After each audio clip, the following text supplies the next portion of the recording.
friend, and even family. So to give a little history just about who I am as an individual and the reason anybody has any desire to listen to my fast-paced, high-energy speech for the next 60 minutes, is really that I come from a long history in the industry of just real estate business building. I got started in the industry in 2011, and fast forward, I have done a series of things throughout our career that involve owning multiple real estate businesses. Most people only own one real estate team if they're crazy enough. I'm one of the few people in the country who actually own and operate 2 real estate teams, so that's really fun. I've done a ton over my career of coaching and consulting, which I still do sometimes actively, and with some of the people in this room. And my entire history has really just been built again in starting to learn how to operate business for ourselves, then learning how to operate businesses for everybody else. And really, at the end of the day, everything I'm going to share with you guys in this fast-paced 60 minutes is going to be the result of everything that we have just royally destroyed and effed up over and over and over again. So it's not that I know anything that you guys don't know. It's not that I have experience or I'm any better and I'm any smarter or anything like that. I literally am just a master of action, and my love language is results. And that mastery of action not only works within myself, it works within others. And so this is really today about the opportunity for everybody. As we said, this isn't business planning, this is business preparing. Because what I've learned, and even hosting business prepping sessions before for people in this room, is that a lot of times we come in and we share and we teach with you guys what we know to be the truth around data. And that's really what business planning is. Yet fortunately or unfortunately for most of us, we're not at the point where we actually have the data to tell us the story, where the business planning is going to make the type of impact I think everybody who brought you into the room is really looking to be able to make.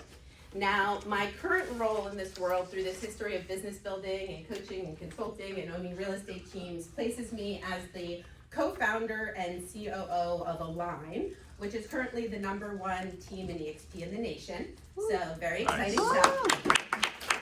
And what's really important about that journey and the conversation we're going to have today, everybody, is that Align was built the same way that I'm going to give you guys the opportunity to create outcomes for yourself today.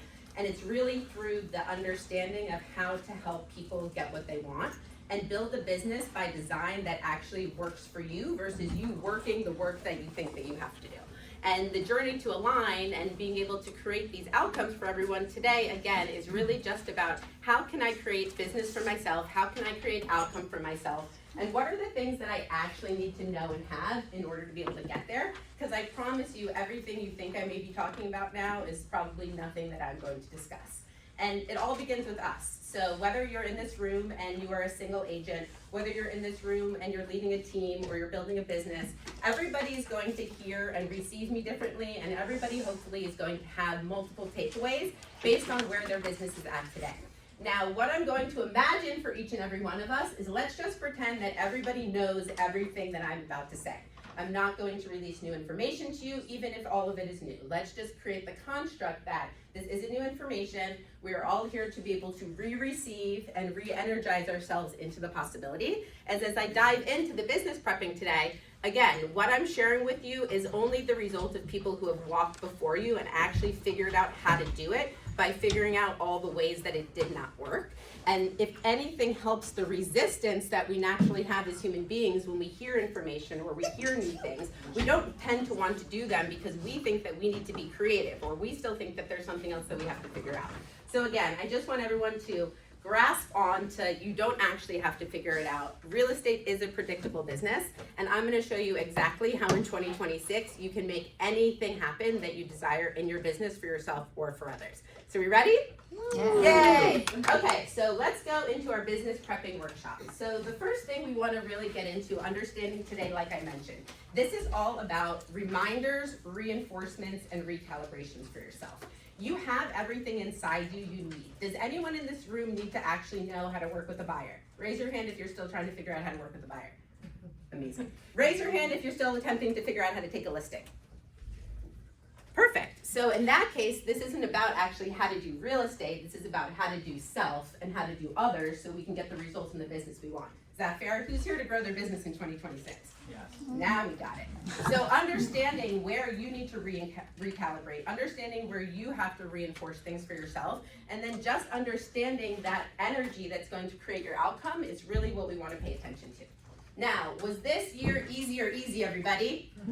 Easy. We can manifest anything we want. Now, one of the places that you have to first get to get anywhere else is the reality of where you are right now. And most of us are, in all fairness, you'll hear me use the word a lot, we're very delusional about what's happening for ourselves, what's happening in our business, what's happening for the people around us in our business. And I want everyone to start with the reality of just where you are right now. Because where you are right now gives you the opportunity, and where those around you are, to get where you potentially want to go in 2026. So as a realtor, you're only in one of the three states. You're either growing, you're rolling, or you're slowing. So let's just start with, can you guys scream out to me, a slowing real estate agent in 2025 looked like what? What were some of those things that slowing real estate agent might have had happen to them? Less sales. Less sales. What else? The slowing real estate agent. Maybe fallout on contracts. More fallout on contracts, okay. How is that real estate agent acting every day? Fearful. Reactive. Desperate, unmotivated, what was it? Fearful. Fearful, yes, all of the things. Anything else? Any burning desires on our slowing realtor? I know that's none of us in the room. Yeah, we still need to identify the avatar. Okay, now let's talk about what a rolling realtor was in 2025. So raise your hand if you did the exact same production you did in 2025 and 2024. Okay, so we don't have any rolling agents here yet. We can figure out what it is. So what would it have taken to stabilize your production this year? What would that agent have to done? Same amount of work as 2024, you think, to keep production 2025? Definitely not. So that rolling agent was doing what? More work than the prior year just to stay stable. Okay, what else do you think that stable agent maybe did this year? Not adapting.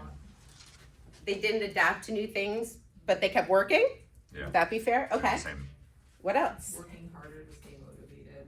Working harder to stay motivated, finding motivation to even, Motivation. okay, that's perfect. Finding opportunities. Finding opportunities. What else would that rolling agent be doing? I'm staying steady. Feeling Same content. as last year. Content. Okay, that content just keeps them there. Now, if you were a growing agent in 2025, raise your hand if your business increased 2024 to 2025. Keep your hand up if you know how much it increased. Okay, if it increased over 20%, keep your hand up. Over 40%, keep your hand up. Over 50%, keep your hand up. Over 60%, keep your hand up. Okay. What was yours?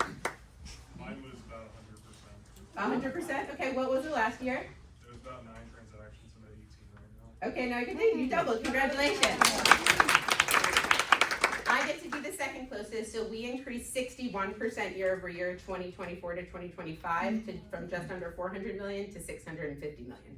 So that's a really good indication of just understanding, especially in today's conversation, that things we're sharing with you guys are what works regardless of what's happening. And that's really the key. And so this growing agent now, what were they doing to be able to scale your business in 2025? If you blew up your business 50% or more in 2025, when everything's happening, what do you think some of the things we were doing were? Leverage. You were using leverage. Okay, what else were you doing to grow your business in the last 12 months? ChatGPT. You were using ChatGPT. Okay, perfect. What else were we doing? Learning. Excuse me, what were we learning? How to use ChatGPT. How to use How to recruit. How to leverage AI in our business? Yeah. Okay, fair enough. Yeah. I think it's pouring into others. While my team only grew by about 12%, Greg, who I'm calling out here, pretty much 60% growth this year. So I think pouring into the agents Really helps a lot. really helps. 100%. So the question really here as we continue on is, where are you? No judgment zone yet. Ask yourself and really have clarity on that. And then once you ask yourself where you are, ask yourself where the people you have the opportunity to lead are. If you're someone in this room who is leading and growing others in business. And this is going to give you the exact understanding as you go through these awarenesses of what you can choose to do differently if you desire different. Now remember, we can go through all of this and you can choose to be exactly the way you are today, and that's amazing. I just encourage you to be okay being who you are if you don't want to change or transform action or change and transform perspective. because you can't move yourself from where you are if you're unwilling, because number one to all of this is willingness to see different or be different. So that whole spectrum of where we make ourselves wrong for not creating the person that we might have said we were going to be, or having the business that we said that we desired, I really want to help you guys be able to work through and either choose the path to action or choose the path to eliminate the negative thoughts that are then keeping you in a place that you don't want to be when you're just maybe not ready to act. And that's the reality that a lot of us don't always pay attention to. And when we're in business prepping for 2026, ultimately, this is about goals. Now, whether you stay on track to those goals or whether you look at the goals again after you set them, that's an entirely different conversation, and I can come back 1,000 more times and talk to you about it. Yet ultimately, the goal is that we need to start with some direction. We need to start with a plumb line, because if you have no direction, who is directing you? Your brain. And if your brain is directing you, where are you getting? Nowhere fast. So the whole idea of being able to understand business prepping and understanding goal setting is to figure out what goals are most important for you in your life, so then goals can become important to you in your business. Now, I want to make sure everyone hears that correctly, because often we're talking about how do our business goals get established, and then life isn't a factor. If you start with life and then you reverse engineer business, all of a sudden things become possible. So that's where the impossible becomes I'm possible, because now all of a sudden we're putting the things that matter most first. And on the other side of the things that matter most first, something comes to you that you cannot get any other way. And that's the energy and the passion to be able to go perform. And when you don't have the space to be able to get to where you know that your goals are aligning to something that's going to produce energy for you, then it's really hard to continuously be in a place where you're getting outcomes through yourself and through others. And what's very interesting about the real estate business as real estate business owners is a lot of business goes directly through effort and outcome. If I want to go sell popcorn today, I'm going to go pop my popcorn and I'm going to go sell it to everybody at the carnival. If I want to go create a product today, I'm going to go make a book and then I'm going to go sell it on Amazon. Well, if I'm a business owner in real estate and I want to be able to make income and earn through my business, it's not that easy, because what do you then have? You have yourself as a person who's capable, and then you have other people who you have to get to be capable to then generate an outcome for you that's then going to connect to another person that then is going to potentially generate income. And all through that, you have to actually stay in the cycle at every single step to make sure it happens. Now imagine the amount of energy that we're actually going through as real estate business owners, knowing that we don't have a direct outcome to the income as we're growing and scaling, because we can be responsible for ourselves, but we cannot be responsible ultimately for whether you choose to work today or not in my real estate team, no matter how much energy, effort, gamification, happiness, meetings, joy, and love I give you. And so that is a little bit of how we have to start to state this reality for ourselves, because our goals need to be able to reverse engineer what it is that we want to achieve through ourselves and others. And as you can see, these goals hit a whole spectrum of based on where you are in your life. You might need to have goals on your behavior. I have some behavior goals this year. Don't tell my boyfriend. Okay, so we all have certain goals. Maybe some of it's around your mindset. Maybe some of it's about how you're treating money. Maybe some of it's about your spiritual connections or your relational connections. Yet all of those are going to ultimately impact the ability to start talking about what's my production going to look like, and what is my volume for my team going to look like, and what are my agents going to produce me in net income to the team, and how am I scaling myself out of production and using others to help grow that business. Those are all incredible questions, yet if you're doing those from an empty cup and you're using a place in which you don't have an effective outcome for yourself, that is where we hit the wall. And I've watched thousands of people hit the wall over and over again. And when we actually get the outcome, it's the preparation, which is the mastery to know how to get into a flow. Now, a goal without a deadline is a fantasy. A goal plus a deadline is an objective. A goal plus a deadline plus a plan, we would call an intention. A goal, a deadline, a plan, and consistent action will equal success. And a meaningful personal goal plus a deadline plus consistent action is going to equal fulfillment. So what I'm going to do is ask each of you to take 2 minutes and talk to the person next to you and tell them your 2025 goal and where you felt in this equation. Were you a goal without a deadline and just lived in fantasy? Do you feel like it had a personal connection, a deadline, and action, and you're fulfilled? Just take 2 minutes and talk about who you intended to be in 2025 and where you really fall again in this equation. So I'm just going to give you guys 2 minutes. Go ahead. There were some goal plus deadline. For what? So it's like, for me, I feel like we fell between half and half. Like there's a lot of goals and deadlines, and then we did have a lot of deadlines.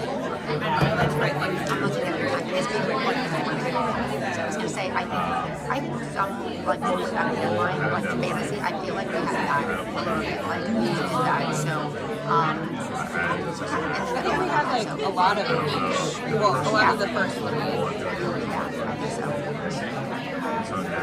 yeah, I think so. But I think you should just fill this out.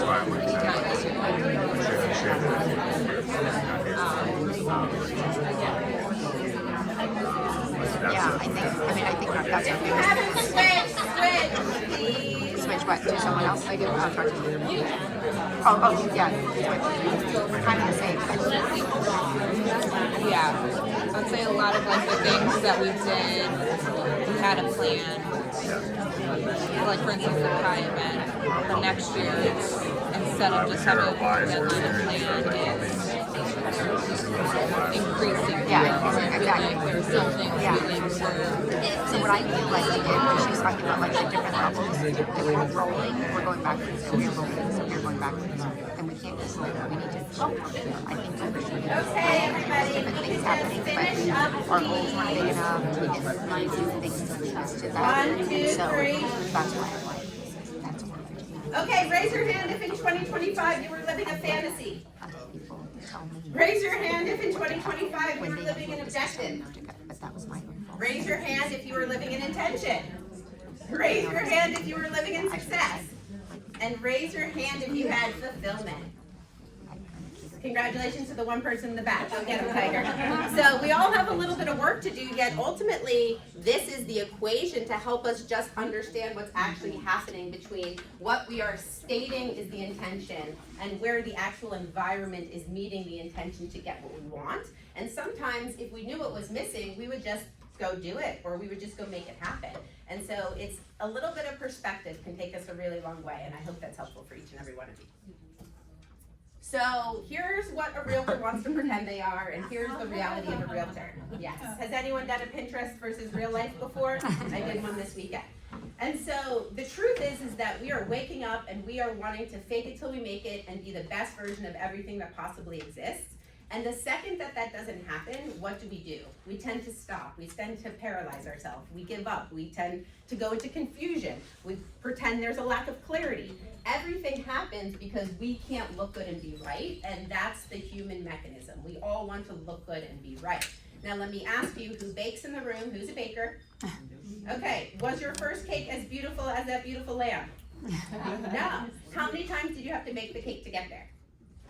Many. I see you shaking your hand. So this is the same idea. We're not going to get the perfect cake the first time you get up to bake it. You're not going to have a perfect recipe the first time you make the recipe. You have to keep making the recipe. You have to keep showing up and looking at the ingredients.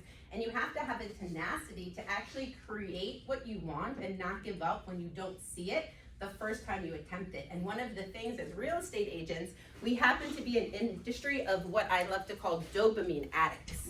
And so because we're an industry of dopamine addicts, what are we looking for all the time? Who knows what a dopamine addict is looking for all the time? A rush. Another hit of dopamine, a rush, right? So we're a bunch of people constantly looking for the rush. Do you get a rush when you talk to 18 people who have no real estate related needs and hang up on you halfway through the conversation? No. Do you get a rush when you have to do things in the morning you don't feel like doing because you rather go have lunch with your friends who invited you? No. Do you get a rush when you're 16 hours into the week and you still haven't gotten an appointment because you're actually not paying attention to asking for it when you're talking to people? No. And so what happens is we all go for the things that are going to create that rush. We're looking for that dopamine hit and we're looking for the now, and that ultimately is what ends up harming us from going and repeating the actions required over and over again to get the result. Because real estate is actually not an effort business, it's a results business, and your effort is not good enough. And if you didn't know up until this day that your effort was not good enough, I'm here to tell you that your effort is not good enough. You can't work and say, I worked enough today and I don't have the results, so I'm gonna stop working, unless you've actually worked 8 to 9 hours and attempted to get a result and haven't received it. I do this with a lot of people. I've had hundreds and hundreds of agents play this game with me before. I have never once ever had an agent work and not win. There's nobody in the history of my world ever that I've seen in coaching, consulting, my own businesses, other people's businesses. When you work, you win. So the real question is how do you get to the point where you're doing enough of the work to get the outcome you need? And if you don't know that answer, this is what today is about, so you have it, because again, the effort just is not enough.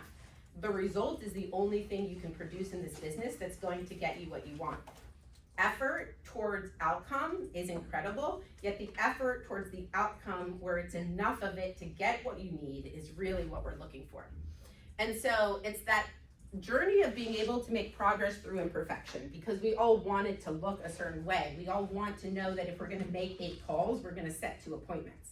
Not many of you in this room are making 8 calls and setting 2 appointments. You're not going to run faster than the fastest runner has ever ran a mile.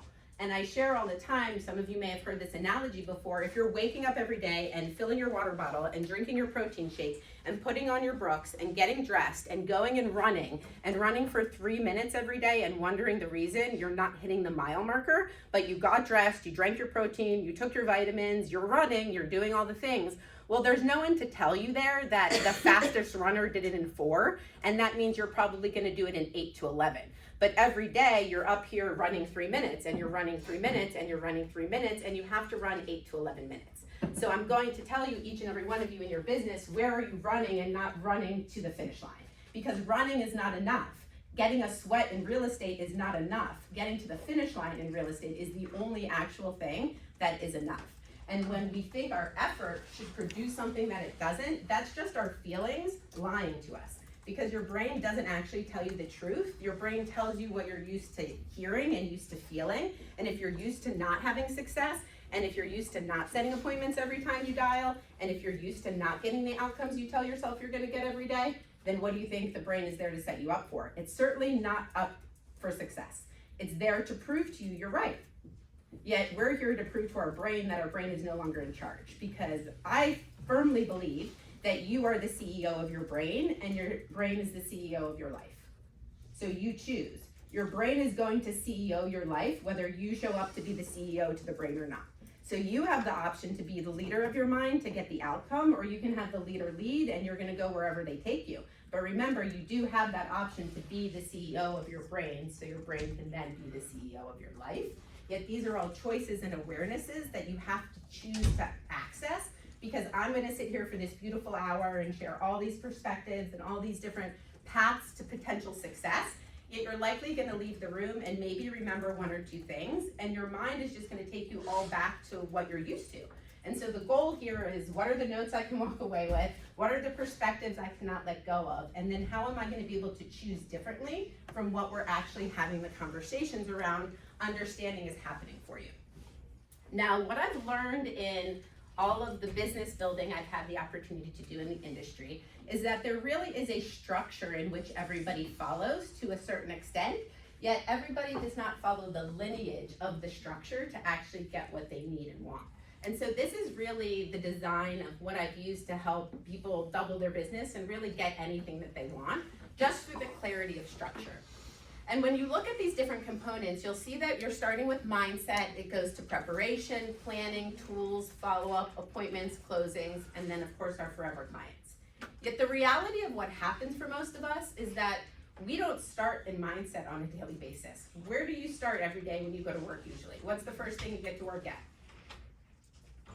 Calling. You're there to generate outcomes. So every day, where are you starting? You're starting at attempts of follow-up, appointments to get closings and forever clients. And then what do? You go back for more appointments, more follow-ups, more closings, more forever clients. And then what are you? You're burnt out. And what's the reason we're burnt out? We're burnt out because we're running in the same cycle of outcome, result, outcome, result, outcome, result. And it's very challenging to produce the outcome from the first step of outcome, which is just starting to have the conversation. Because if we're not using anything to plan, prepare, consider the systems and structure, so we're not using our brain, making sure that our mindset's in the right place, none of it actually happens the way we want it to. So most of us as business owners, when we start hitting that wall of success as even a successful single agent or running a real estate team, what's the first thing you tend to do when you're starting to burn out? Someone's called out leverage. Well, the first point of leverage for people is usually tools.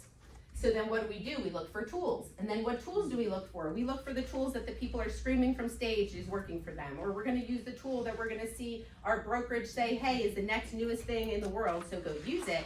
And the reality is then what happens to us? Then we get lost in a tool that we're really not ready to perform inside of.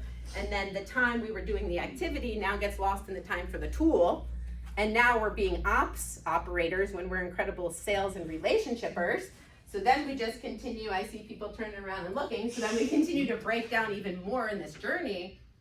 And so what really is the answer is the mindset and the planning to make the systems, the tools, and the actions possible.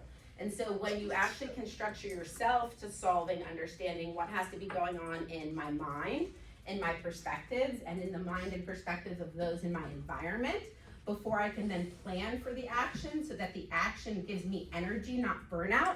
Hear all this magic, everybody? Then it all becomes possible. Yet it's only possible when you're possible because you prepare.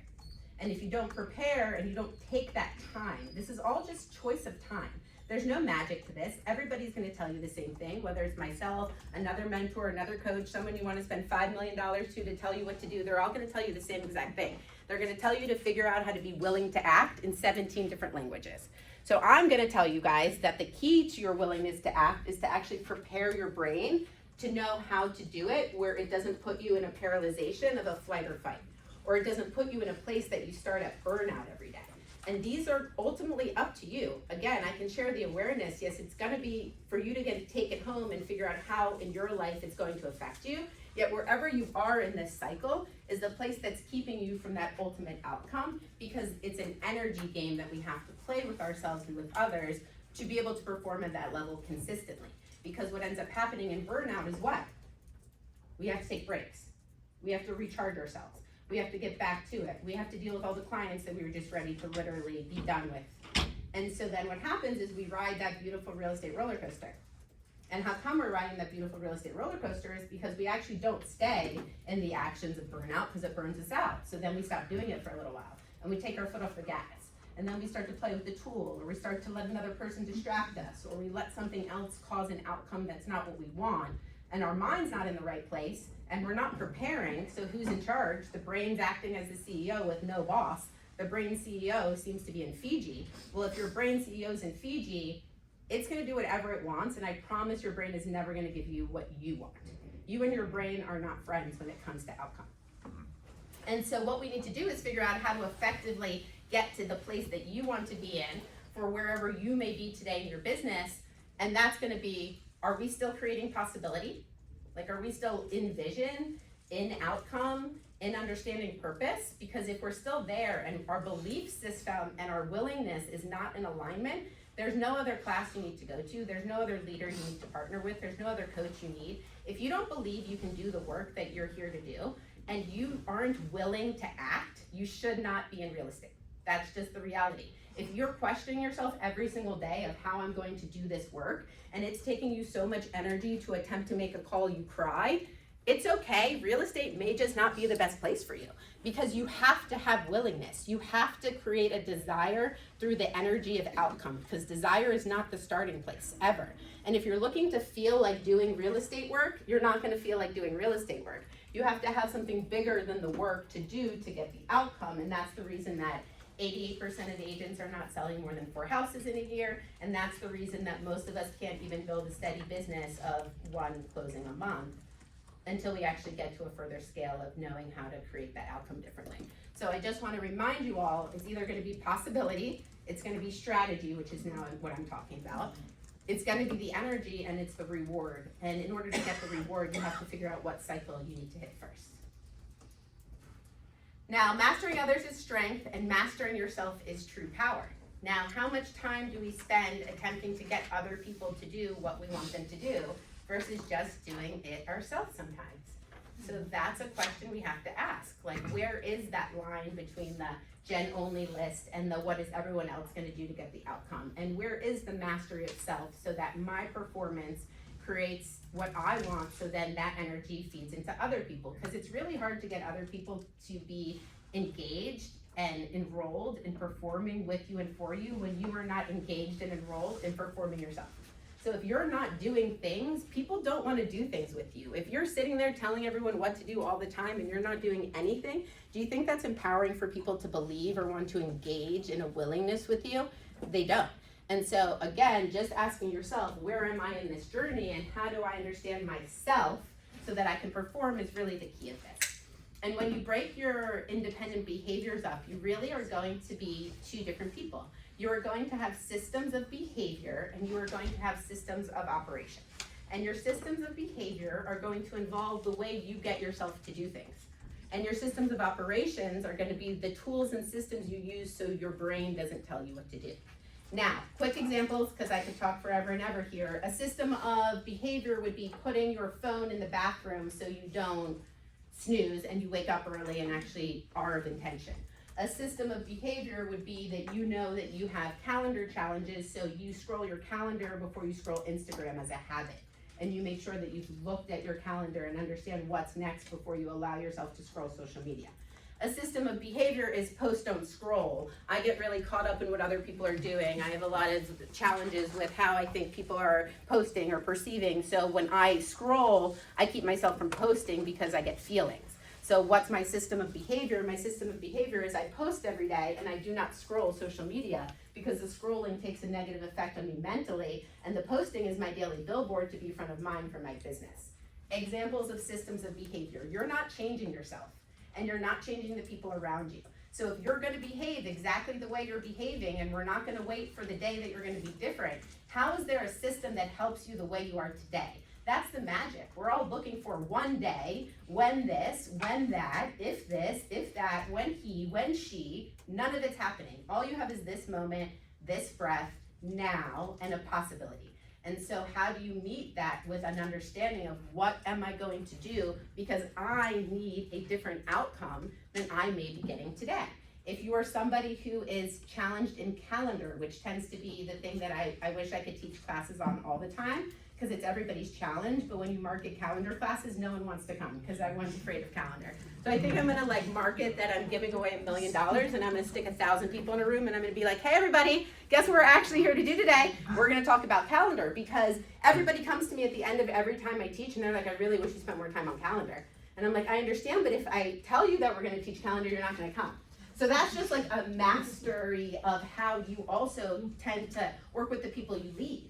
Because we're most resistant to the things that help us the most, because humans are resisting machines. So then again, it's how do we get to this, I use the word all the time, this willingness factor for these systems and structures so that we can utilize them and those around us can utilize them. And the systems of operation become, what is it? The calendar is a system of operation. Your CRM is a system of operation. Any task lists that you might run is a system of operation. Does anyone have something they use on a daily basis to keep them organized besides a calendar? I'd love to hear. Yes, what do you use? I have an assistant. There you go. Love that. Me too. Yeah, what do you use? Oh, I'm Oh, your assistant. Okay, perfect. I use them. Does anyone else use anything else besides a calendar to keep them organized? Sticky notes. That's awesome. Okay, sticky notes everywhere. Does anyone else have anything they do? The reminders app also. Reminders app. Okay, so you see, we all do it different ways, yet ultimately, that system of operation for you wants to exist so that your brain has a CEO. That's what you need to keep reminding yourself. In this hour of time that we have, if you hear nothing from me outside of leaving that room with my brain needs a CEO, that will be enough to go prosper into everything that you want to create in 2026. And again, this reality around the conversations that we have of how we want it to be and how it is and how long it takes to get it, and the tenacity to realize like I'm sharing things that work because I saw everything not work 9 million times, including doing it myself wrong. And so where is your power for the tenacity of the willingness to act when you don't have what you want yet? And because we're dopamine addicts, there's not a lot of space for that. I'm gonna perform for 5 minutes, and if I don't get an appointment, I'm done. I'm gonna make 3 calls, and if someone isn't really ready to buy or sell today, I'm gonna go get a cup of coffee. I don't really feel like working today, so I'm gonna work tomorrow. I already have 6 pendings, and I'm really busy with all my clients, so I'm not gonna call back that seller today because I don't really wanna deal with any other stimulus.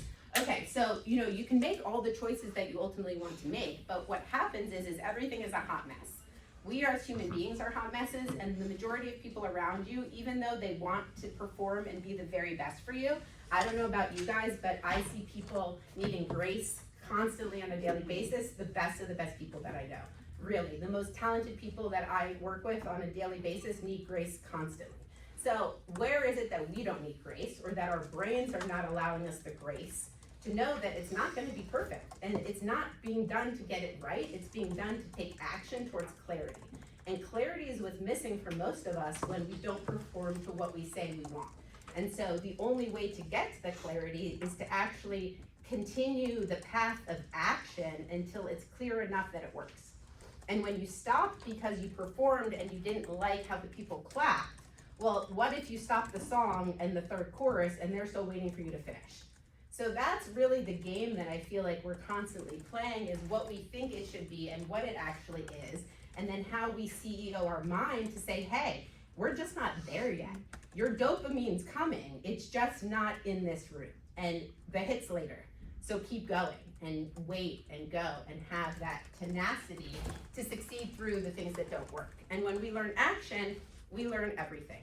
So again, we can share ultimately millions of tactics. You can be taught anything through any real estate guru or teacher or leader, and we can share till we're blue in the face all of the tactics that you have the opportunity to get results from, yet you must learn action for yourself. And action is only going to come from two things: belief and willingness. And that's where you just have to ask over and over again, because the rest is truly a waste of time. Learning how to real estate, learning how to lead gen, learning lead conversion, learning how to do a buyer presentation, learning how to do a seller presentation, learning to go from taking $1 million properties to $5 million properties. It doesn't matter what you're doing. If your belief system does not align to your willingness, just don't even think about doing it. That's the truth. And when you have that gap, it's okay, yet you need to work on the gap. You don't need to go work on the symptoms. So talking about the market being in effect is not the reason that you're not selling houses. Talking about the fact that we can't comp a house for the life of us, no matter how great you used to comp houses, is not the reason it's happening. All of the symptoms are just symptoms of reality, that the market moves, buyers and sellers are still buying and selling, there's thousands of properties moving through the nation, and it's your choice to be willing to do the work or not. The only time that those types of excuses or those types of realities can really show up is when there's actually a non-moving market. And that hasn't happened in the history of any of us selling real estate yet. So again, this is just the mentality that we have around, if I'm not doing something to get the result I want, there's still someone doing it, and they are. So I can't let the excuses that I'm creating be the reason my outcome is not here, because clearly when I'm looking over there, that person is still getting the outcome. So what are they doing that I'm not? And most of the time, they're just working, because there's not many people. I don't know anyone. Again, I said it before. I know no one who works and doesn't get outcomes. And I track data all day long with agents all across the country, in states everywhere, in different markets, in different price points. It doesn't matter. It is always going to be for you. How do you get yourself to teaching others the action and teaching yourself the action to that outcome, and relieving what your mind is telling you as reasons it's okay to not have it? Because that's what happens. All we do is support the reasons to have or not have what we want through ourselves or others. Oh, and this is the reason it happens, everybody. So we are here fighting against ourselves for what reason? Because we all have really big goals, and hopefully our baselines are always hit, but we should all have dream goals, and sometimes the dream goals get hit, and sometimes the dream goals take a little longer. Now what happens inside of that is you're playing a game with yourself, and it's really your conscious and your unconscious mind. So consciously we're telling ourselves that I'm gonna have a team of 25 successful agents, and I'm gonna leverage my business in 2025, and I'm gonna lead them with passion and grace, and it's gonna be amazing. Yet what's happening is my subconscious is there telling me that I'm not good enough, and that those people aren't gonna wanna work for me, or I don't know how to get results for other people, or my kids are needing me, so I'm not gonna go into the office every day, and they're gonna figure it out for themselves. Again, just going through all sorts of narratives that we can create. Your conscious and your unconscious mind are constantly at odds with each other. And one is a goal getter and one is a goal setter. So consciously, you're setting the goal and you are clear and we are getting it and the environment is ready to win. And unconsciously, that goal getter is like, oh no, you're not. And let me tell you all the reasons, and let me let you watch all the movies that are gonna scare you. Your brain is a horror movie. All it's there to do is play horror movies all day long to scare you from actually going and watching Cinderella, which is maybe gonna make you a little happier. maybe like Moana, doesn't matter. But at the end of the day, we need fairy tale. We don't need horror movie. And that is, again, what's happening between your goal setter and your goal getter. And all of this is just awareness, because when you can actually know what's happening, you can choose how to be aware of what's happening and change it. There's a saying you might have heard before that we are not responsible for the downloads that we are given growing up, because that's really the programming that develops who we are, yet we're 1,000% responsible for the upgrades. And so when we know first what our app even looks like and how it is operating, because most of us don't even know we're an app. Like most of us just have no consciousness. We just think whatever's going on in our mind is what's supposed to happen and it's real and let's go. It's not the case. It is a machine, it is an operating system, and you have a choice to CEO it. And so when we understand how to meet those two together, what actually happens is you will realize, are you in a state of freeze or are you in a state of flow? And ask yourself right now, like every day when I wake up, am I in fierce action or am I in fierce paralyzation? Do I feel like I'm going 110% all out, or is every day an effort day, not a result day? And that's gonna help tell you whether you're in a state of freeze or whether you're in a state of flow. And understanding the state of freeze and understanding the state of flow is really all in what? It's all in self-talk. It's all in that mindset. It's all in that possibility part. And so when we bridge these pieces together for yourself, this is that which will give you a state to make it possible.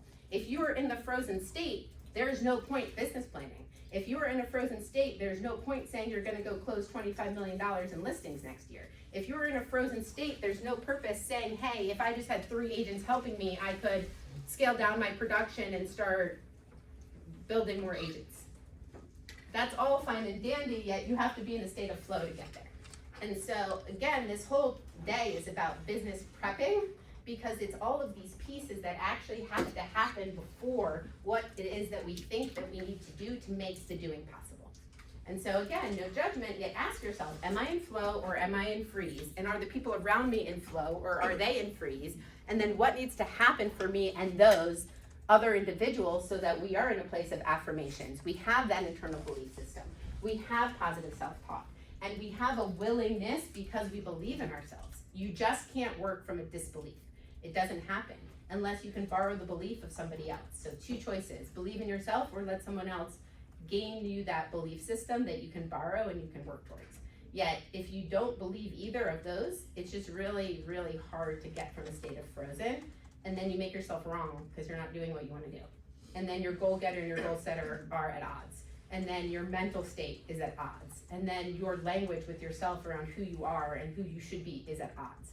And we don't want that. We want everybody in the state that they want to be, because our thoughts are our feelings and we're going to ultimately create that outcome.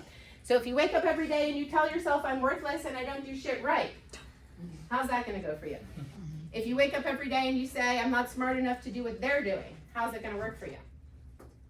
Okay, put half a hand up if sometimes you have negative self-talk. I don't want to see a whole hand. I just want to see half. Okay.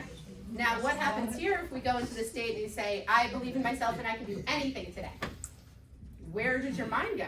And I deserve everything I'm willing to act on. So just making those statements, you can start to see a feeling that's ignited within you. And we often don't pay attention to the fact that our words alone create the feelings. We're just here feeling. And feeling and feeling and feeling and feeling. Yet if I told everybody right now to think of the saddest thing they ever thought about, how do you think everyone's gonna feel? Sad. And if I tell everyone to think about the happiest thing you've ever thought about, how's everyone gonna feel? Happy. So what's keeping you from controlling that when you're alone, moment to moment, day to day? Nothing except yourself, because your brain is operating as the CEO and you are not CEO in your brain. To tell it, hey brain, we're in negative self-talk time, wrong office, go to another meeting, like that's possible. Hey there, it sounds like we're in the wrong meeting again, I just talked to you about this. Let's go into this room and have a different conversation. Oh, I told you to stop watching the horror movie. I really suggest you watch Love Actually. Here's Love Actually again. Get out of Chucky. Get out of Chucky. And so it's like that journey coming back and forth for yourself. It's your choice though, because we're looking again for the sunshine and rainbows to perform. We need to perform without sunshine and rainbows. We need to be the sunshine and rainbows. So if nothing is ever going right, how are you always going right? I would say one of my greatest skill sets that has gotten me where I have through many adversities in my journey is that it doesn't matter what is happening around me. They say that your greatest success is directly correlated to your compensation in problem solving, right? So we talk about this business a lot. We get so frustrated when we're problem solving. We lose all of our energy when we're helping sellers or buyers problem solve and deal with things that they can't deal with. Yet that is the direct degree in which you find success. And that success happens when you are the sunshine and rainbows, regardless of the rain, the snow, the storms, the tears. You are that anchor. And that gift that you can give yourself in finding a way to be the anchor is actually where you get the tenacity to be able to perform at high levels and be able to be a top performing real estate agent or business owner. Because the only thing I can promise you guys is that my days from the morning I wake up to the time I go to sleep is just dealing with what isn't working. It's just all day. What's not working here, what's not working here, and who am I helping next? Because this is broken, and this is broken, and what do I do? And this is broken, and this doesn't work, and I don't like this, and this is horrible. Everything's horrible. Everything's broken. Everything's a mess. Yet what does it mean when you work through it as a sunshine every single day? Okay, these are great because you solve. And then when you solve, what do you have? You have performance, you have outcome, you have results. And so this is your option, because if every time your client calls you tripping, you start tripping, you're done. You're just never going to be able to perform at the level you desire or help others learn how to perform at the level they desire. And it all falls in this energy zone. So you're one energy battery a day. Your battery cannot be recharged without you sleeping. And where you live in your energy zone is actually going to show how you get your outcome. Now, if I just got off the phone walking into my listing appointment and I just found out that my $2.5 million listing fell through that I've spent 500 hours on and ruined my Thanksgiving, and now I'm walking into my $2.3 million listing appointment and I am like literally wonked the F out. Excuse my language, because I literally just got that phone call. I just found out it's falling apart. I just found out there's nothing I can do to save it. I have my clients crying. I had somebody buying a new house and all of the pieces are broken. Now I have to go walk into a listing appointment. Do you think that that seller cares about any of the things that just are happening to me? No. And do you think if I walk into that listing appointment like a scattered mess, that seller is going to have any interest in working with me? Now, what do you think sells you before you do? Your energy sells you before you do, right? And so that is the clarity that people need, right? They say that path of that energy is the introduction. That's really what's selling you. It's not your words and it's not the actions. So it's what do we do to make sure that our battery is in the right place so that we can have the effective influence. So we talk about energy to have the capacity to perform for ourselves. Well, we also have to talk about where the energy lies to have the capacity to create outcomes and also impact others. And when you put yourself in your green light energy, you're in proactive influence, which means, what can you do? I'm gonna create the tone and they're gonna follow. It's an amazing day and we're going to sell your home today. I'm not walking in with, oh my God, I'm so sorry, you don't believe the shit, this industry sucks, and God, I hope your house sells because I couldn't get that one to sell, and like, oh, I'm so happy to see you. No, that's not gonna work. What happens, you're in reactive energy. Everything's running your day, right? So you're either going to be in reactive, you're going to be neutral, or you're going to be influencing. As a real estate professional wanting amazing results, where do you think your energy needs to be? Influencing. And so the question is how do you keep it there? Caffeine. There you go. Caffeine and drugs. I love it. We're selling dime bags in the back. Okay, so this is what it is though, because again, most people are sitting here teaching you how to go perform. Most people are standing in front of a classroom and telling you how to go do this to get that. Yet nobody's telling you how you need to be to actually have the ability to do the things you're being taught. And so that's really what this is all about for ourselves, no matter what level of business we're at. Whether we have a $250 million team and 50 people working with us, or whether we're a single agent looking to create success for ourselves, ultimately, this is the magic. And these pieces between who you are and how you show up and what's going on inside of you and what you exude outward and what you believe in yourself and where your willingness lies for yourself and others, that's actually the true possibility of starting to look at how we're going to talk about buyer agencies and listing agreements set and signed. So again, a lot of this preparation work today is the state for performance. And what happens for us to get us to do what we don't feel like doing? Because as we can hear, there's a lot of that going on. It's not we're waking up and we're feeling like it. We're not waking up and it's rainbows and butterflies, so we can't wait because it's Disney World. We're not waking up and everything's going great, so we're going great. What we're doing is figuring out how to do what we don't feel like doing.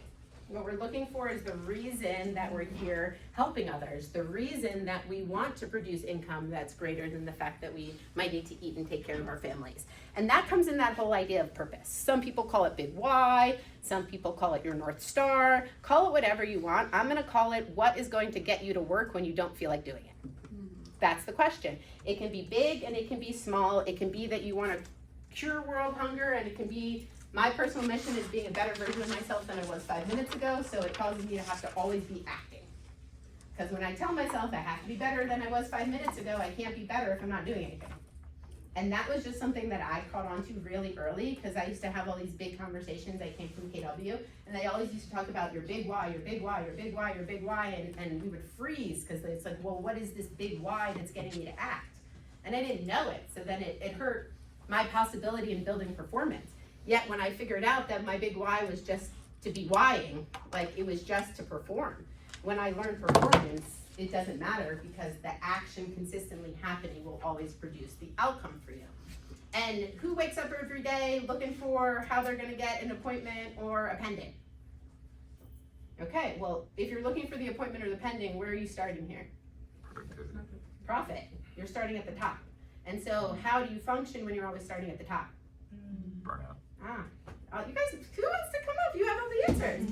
So that's exactly what it is. I'm so glad the awareness is here. So if you're starting at the top all the time and you don't have any of the planning around productivity, and there's no priority because you're not using preparation tools, you're not using systems, you're not using structure, you're just waking up and going and waking up and going. So this is the difference of when the CEO is the brain, this is where we start our days. When the CEO is us CEOing the brain, well, then all of a sudden we get to start thinking about something that's gonna get us to do it. And so wherever your purpose falls, whatever you need to figure out, ultimately the purpose is what breaks the froze into the flow, right? It's the reason that you're gonna actually find space to get it done. And when you have to ask yourself, like, what is actually keeping me frozen? And what's gonna push me through it when I don't feel like doing it? And then how do I remind myself of that to get to the better life?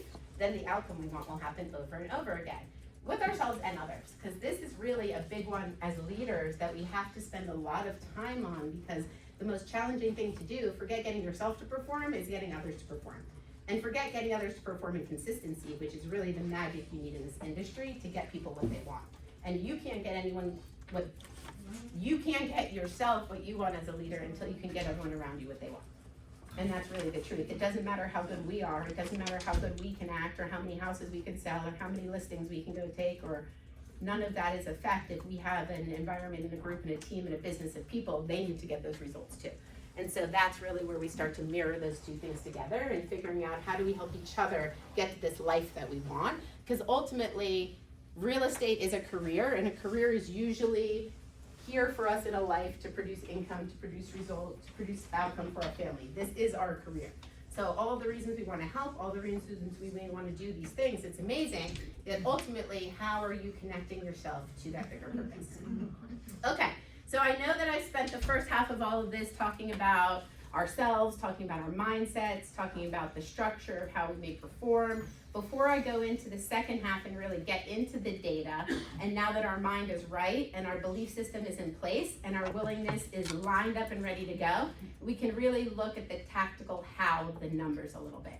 Before I go on though, is there anything anybody wants to ask or share, or they think would be helpful to go any deeper in that we've touched on so far? Yeah, go You ahead. talked about starting with purpose and starting with, I forget what cycle, but the planning. Yeah.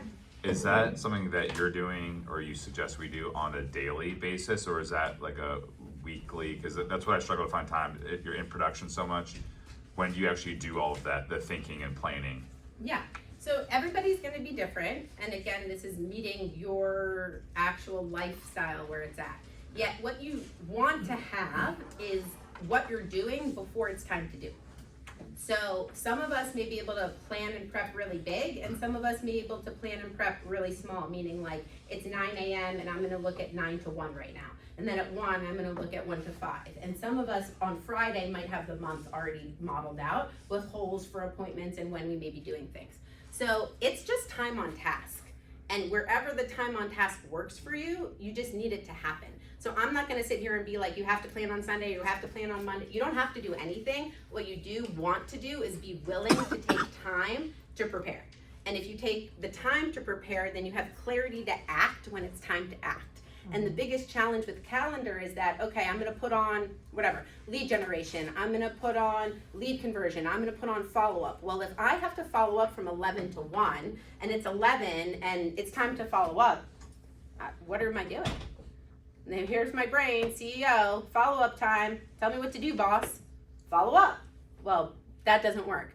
When I'm teaching my brain what to do, hey brain, when you start this block, I want you to know exactly who you're following up with, which means on the calendar or on your task list or in your priority system, it means that from 11 to 1, I'm going to follow up with every person I sent a meme to on Thanksgiving that didn't answer. I'm going to touch base with all of my nurturers that I haven't talked to in 3 months or more. And I'm gonna touch base with every buyer that I have agency signed with, that's a B or C, that I haven't shown in 2 weeks or more.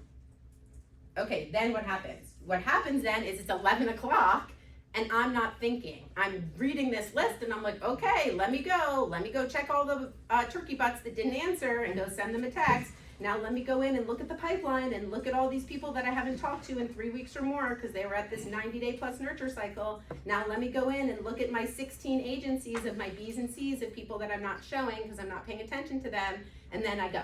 So like that's the difference of a time block or an action block or preparing and planning.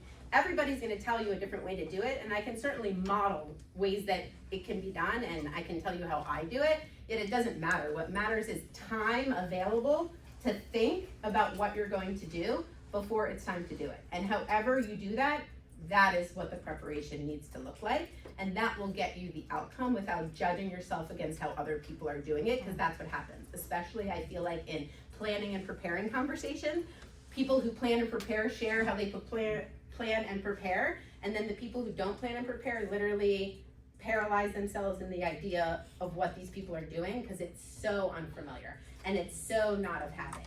And so the first step is just look at it. Like I said, scroll your calendar before you scroll social media. Don't go on social when you grab your phone to get a dopamine hit. Literally pick up the calendar app and see what is on here. What should I be doing? Do I not know what I should be doing? Let me take a second to prepare what I can be doing. That magic in itself. And what happens and is guaranteed is that what you create on this calendar or the schedule, it will not remain as you plan it. So what you also have to know is that it is a moving, breathing tool.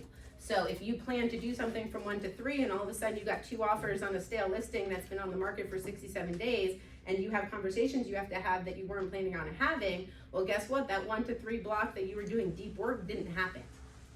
Just didn't happen because there was other stimulus. Does that mean the deep work never happens? No, that means that the deep work moves to when it can then happen. And if you have 5 deep work blocks between 1 and 3, and every single day something snafus you from 1 to 3 p.m. during your deep work block, what do you guys think maybe could be a possibility?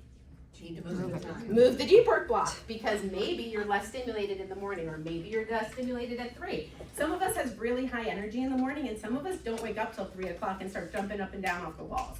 So it really, again, these are all about me handing you what your possibility is and you choosing how to do it so you don't resist what's being told to you. Because most of the time people are just standing here telling you one way and you're resisting it and you're thinking you need to create another way. And I'm here to tell you, create your way with one outcome. Time to know what you're doing before the time comes. And if you do that, everything will happen. I saw a few other hands. There were questions? Was that helpful? Yes, thank Okay. you. Who, did you raise your hand? Yeah. Okay, what was it? Mental shift. So like, it sounds like obviously you've talked to a lot of people who've had that issue, right? Challenge of that negative talk, the wheel, or. We all have it, let's be Right, I honest, mean, we all right? have it. It's to certain Do you have degrees, I any don't want anyone to quick feel. little tips on how to shake it off, try to do something different and change that mindset so you can try to get better at it? Yeah. Recognizing it quicker? Yeah. So the first step, so she's asking, I don't know if everyone heard, but it's just like when your brain is telling you negative things, what can you actually do to mitigate the negative thought patterns and getting yourself back to an effective place? So the first part of this is awareness. You have to be able to catch that your brain is actually in a negative thought pattern. You have to know you're watching a horror movie. So if you don't know you're watching a horror movie, there's no way to go to a different movie theater. So that's like step one to the awareness.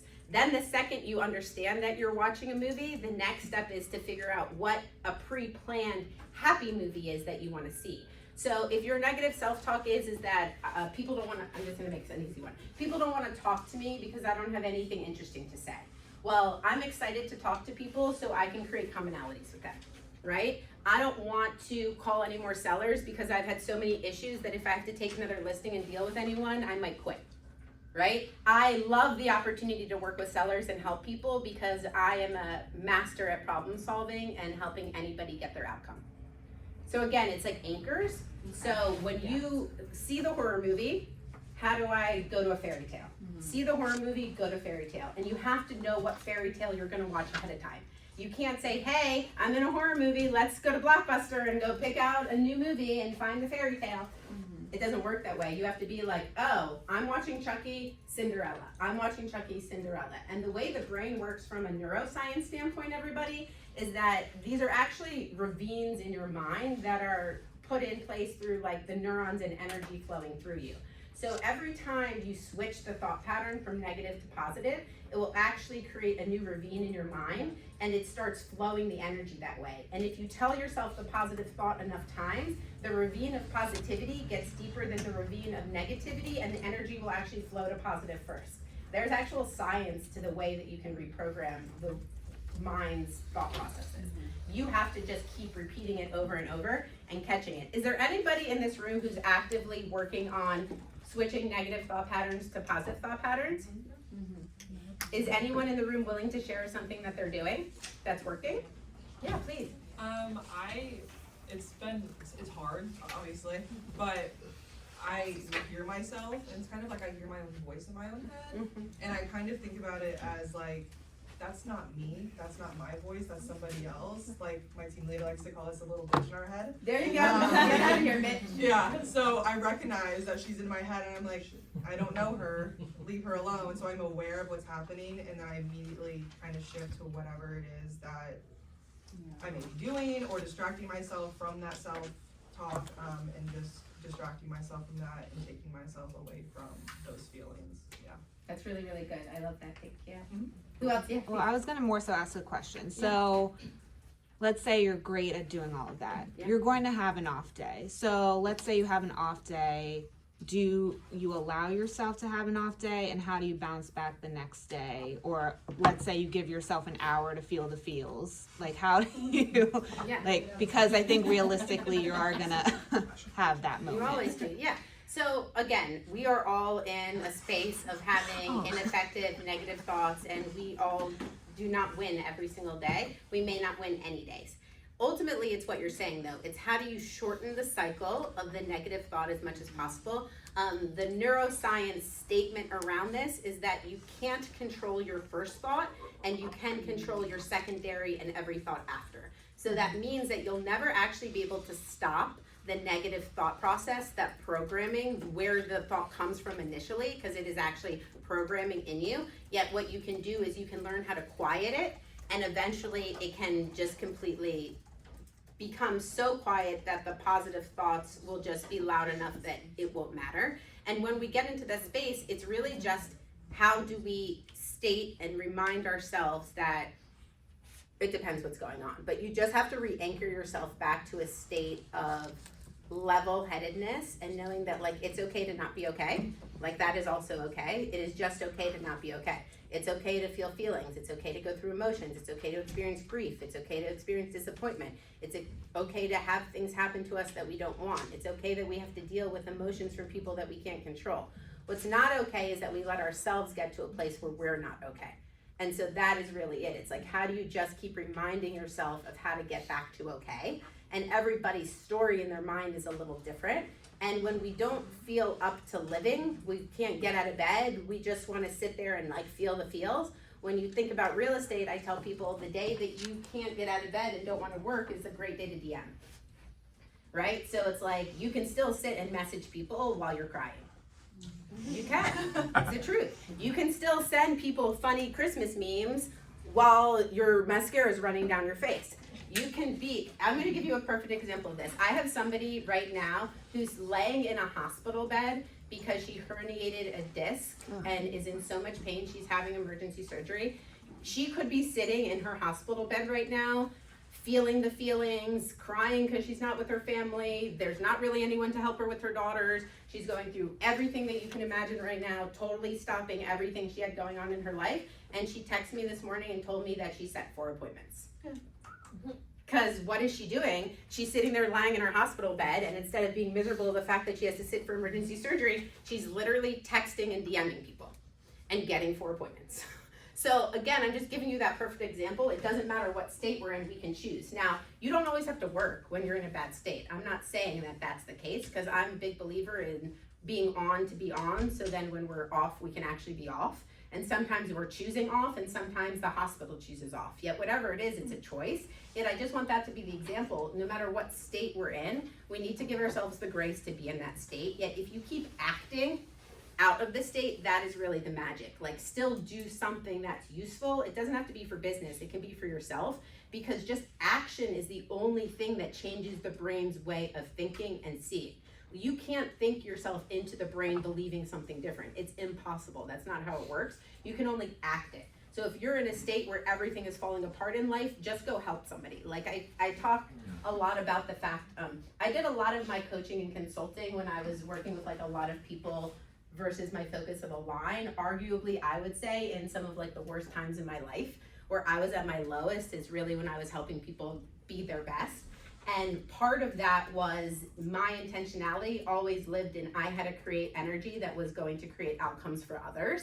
And so when I was in a really bad place and I wanted to stay in bed and cry every day, or go to the doctor and see if they wanted to give me some pills, which I never went to, but like, it didn't matter what it was. Should I be on antidepressant medicine? Should I be crying today? Should I be happy? Should I be high? Should I be low? Whatever it was, like I had to serve 45 people in a week in one-on-one meetings. And so I will always get into a positive energy outcome with someone as early in the day as possible to help them. And then I stopped thinking about myself. And so like, that's what I did for years, is I was like, okay, between 8 and 9 in the morning, I'm going to have some sort of one-on-one meeting with somebody that I know I'm gonna like positively help and impact. And then I'm gonna feel good because I'm gonna know that that's happening. And then what is my brain gonna do? My brain's just gonna go do more of that and do more of that and do more of it and do more of it.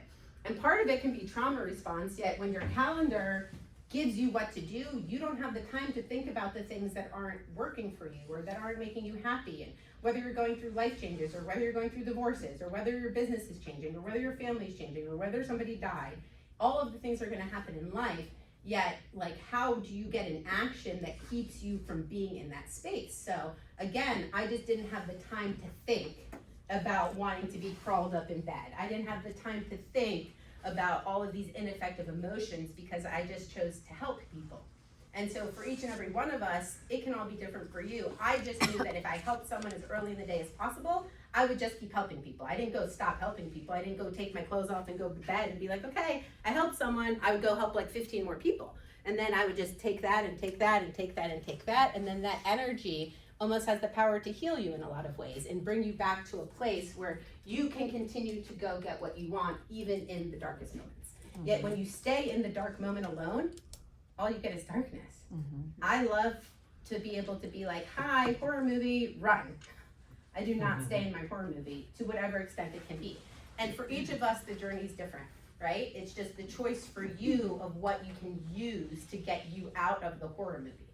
And when you're out, then your mind doesn't have the opportunity to create the feelings. So I hope that was helpful. Yes? One thing I'll add, having 2 young kids and living on a toddler, having to regulate myself so I can help regulate her, is my husband and I are working on constantly resetting ourselves.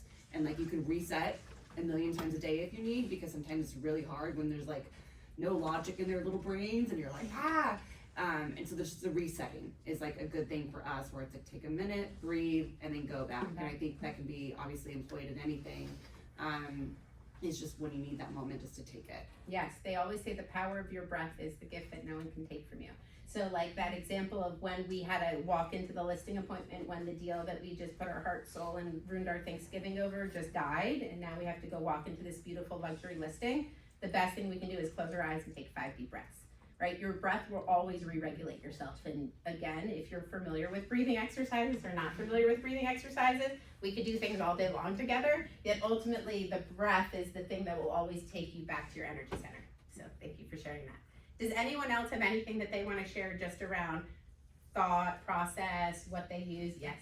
So I meditate with my family every morning for 11 minutes because they were getting in my way, which is a great way to like reduce your state of stress before you start freaking out during the day. But the hack that I started recently is that neuro programming, all of that, that which we have to upgrade in our lives. The way that we can do that is to get our brains in a theta state, and the easiest way to do that, when you first wake up and like you haven't batted your eyelashes yet, or right as you're going to sleep. So I start setting my alarm for a 10-minute snooze intentionally before I open my eyes. That 10 minutes of snoozing, I just I start the day with a gratitude practice. So before I open my eyes, I just think happy thoughts, all of the things that I'm grateful for, and I'm training my brain to just look for the good all day long instead of waking up and being like, oh shit, I have to do all of the other things. Do you hear how she wakes up and does not scroll social media, her email, or her text messages, or anything that would start getting her brain frazzled? Right? We start with that space, you stay in that zone, you create the gratitude, you go into meditation. I mean, the power of what happens to you in the first 20 minutes of waking up is unbelievable. And how many of us let our cell phones control how our day runs by picking that up first? Okay, good. I just thought it was the perfect timing to mention, if all of you are interested in breath work with a breath work master that we have here, she won't brag about herself, Kristen. Tomorrow in Charlottetown, so after this presentation, I can give you the information. Kristen is doing a 2-hour release stress, find clarity and joy, grounding, energizing with breathwork, meditation, and energy work in Shirlington tomorrow from 6:30 p.m. to 8:30 p.m. So it's in the evening. You can come after work, get Be there, be grounded, square. be You there, don't be want to miss square. breath So work. if you want information on that, just a perfect segue on. Yeah, maybe you can send out details, because I would really encourage everybody to go through a breathwork session. It's just a recalibration mastery. Instant rewiring of your Instant. brain to shut up the bitch in your head.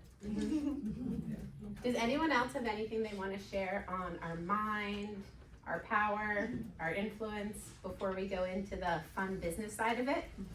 Okay, has this been helpful so far? Yes. Yes? Okay, that's what I want to hear.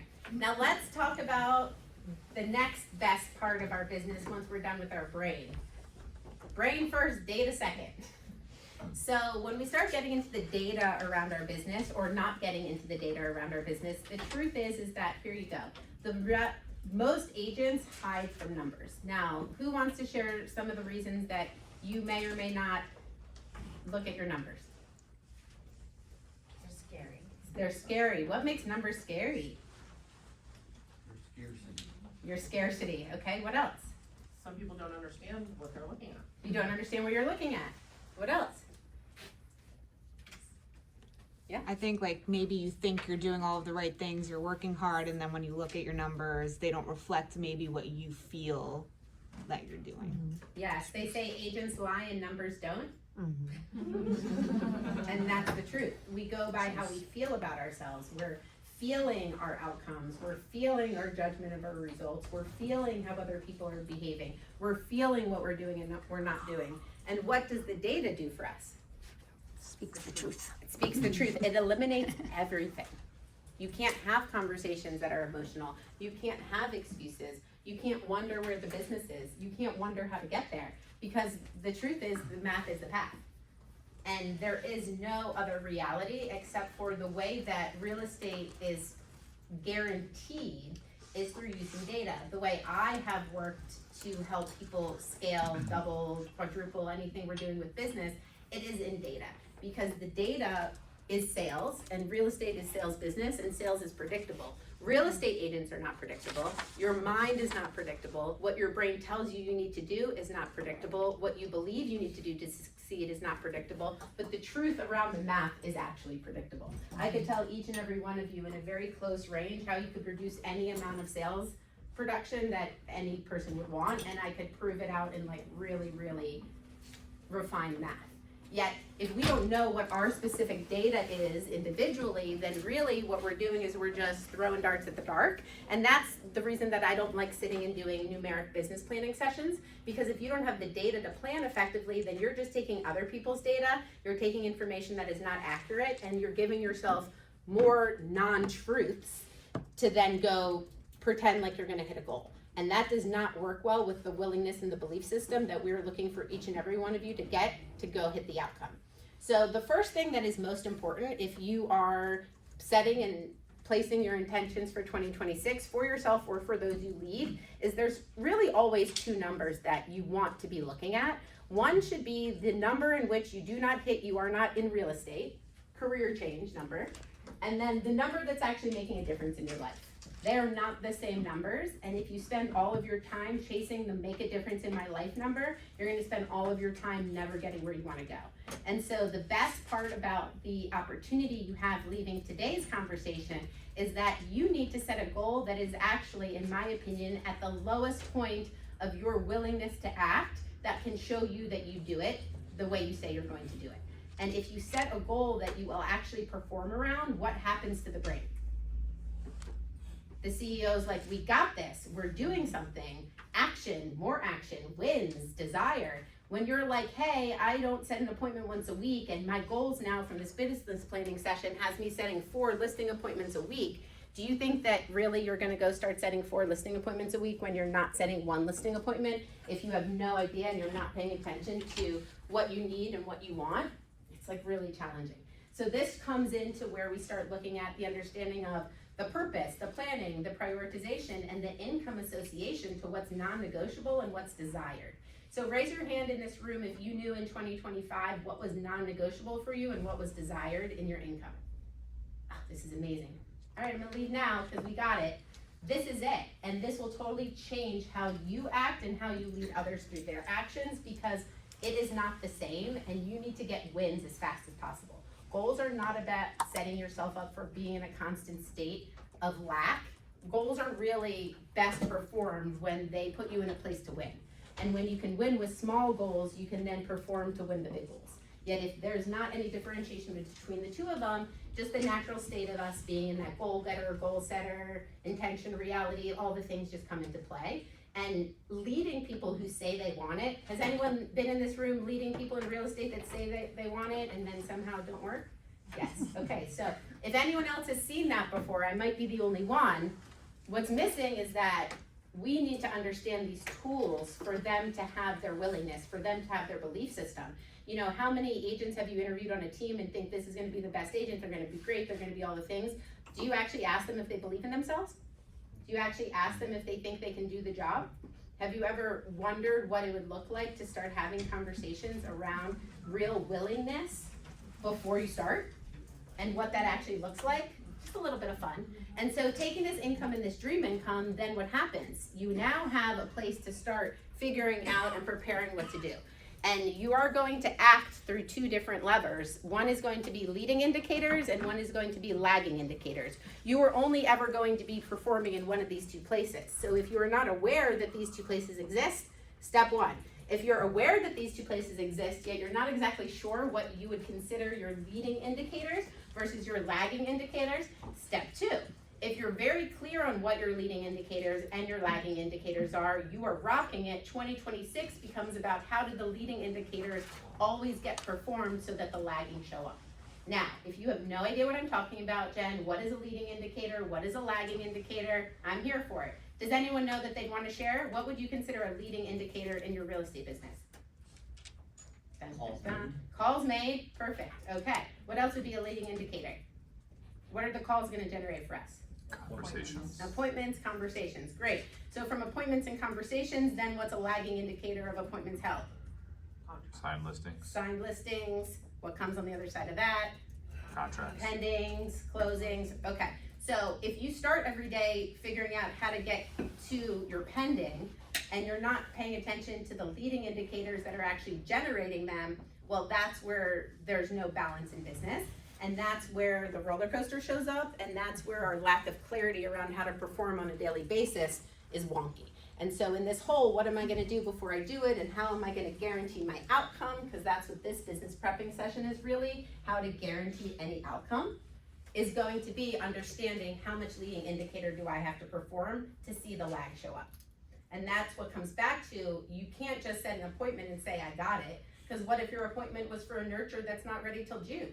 That's completely different than the listing appointment you're about to go on because they fired their agent and they need to be under contract and moved by January 15th. Those are two very different clients. And so you have to start to understand the differentiation when we look at our numbers and we look at our data.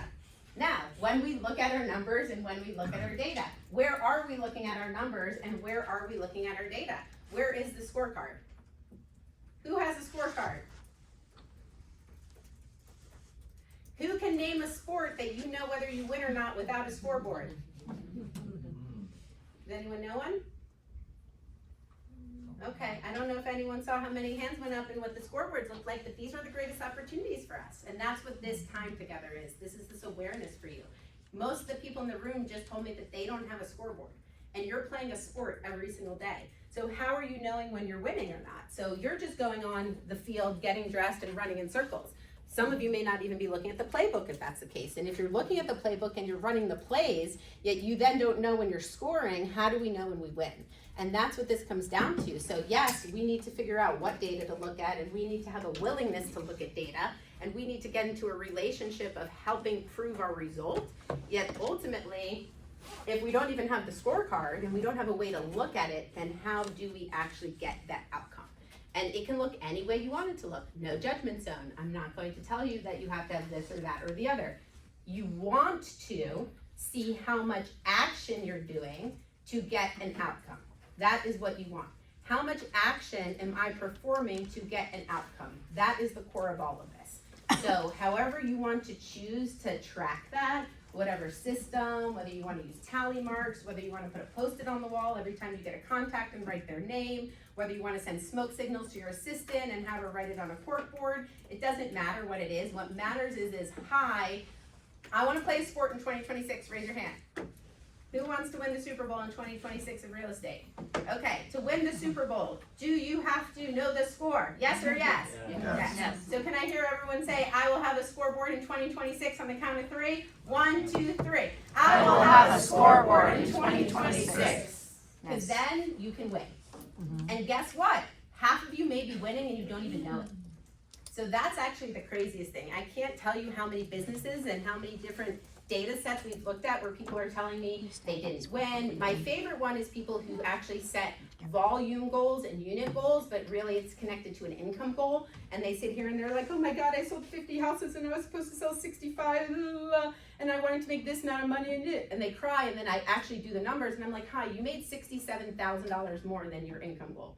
How come you're crying to me that your volume didn't match what you thought it was? Because the volume actually doesn't matter. You know, we can control units, the market controls volume. And so when you're actually predicting your business and this person is like, I want $250,000, well, don't come crying when you made $307,000 because the volume was a little less and you learned how to take a higher commission rate, right? There's all sorts of different ways that we start to play and look at the scorekeeping, but a lot of times we're winning and we don't even know it because we're not looking. And then our brain, the CEO, is being like, you're not working hard enough and you're not doing enough and your department doesn't look good and where's your help? And meanwhile, your department just won Innovator of the Year. So like that scorecard will really help bring that clarity. And then what happens through all of this is who wants results as fast as possible? Who wants to spend the least amount of time talking to people a day to get outcomes? Yes. Okay, so the question is do you want to talk to 1,000 people once or do you want to talk to 100 people 10 times? Where do you think you're going to get a better result?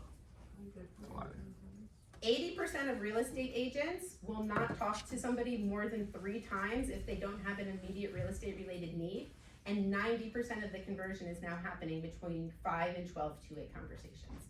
So talk about a red ocean and blue ocean. The majority of us, because we need the dopamine hit, won't talk to people to talk to people. Yet the majority of all of the conversion happens in those follow-up layers. So how do we build a structure around our system of behavior and our system of operations, which is how am I gonna perform as self?